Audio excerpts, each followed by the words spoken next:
म्हणून ही सवलत देण्यात आली आहे। सर्व वीज ग्राहकांना प्रीपेड स्मार्ट मीटर बसवणं अनिवार्य नाही असं ऊर्जा मंत्री मनोहर लाल यांनी आज लोकसभेत प्रश्नोत्तराच्या तासादरम्यान विचारलेल्या प्रश्नाला उत्तर देताना स्पष्ट केले। जर ग्राहकांनी प्रीपेड स्मार्ट मीटरचा पर्याय निवडला तर त्यामुळे ग्राहकांसह राज्य आणि वीज निर्मिती कंपन्यांना सुद्धा लाभ होईल।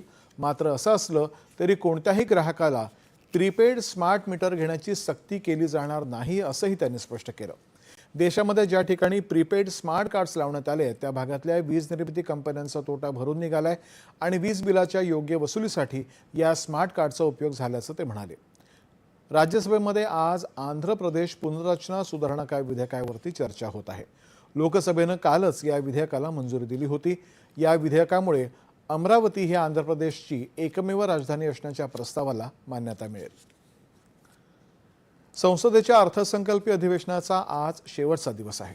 अर्थसंकल्पीय अधिवेशनाचं कामकाज आज स्थगित होणार असलं तरी येत्या 2 किंवा 3 आठवड्यामध्ये विशेष सत्र बोलावलं जाणार आहे अशी माहिती संसदीय कामकाज मंत्री किरेन रिजिजू यांनी आज राज्यसभेत दिली।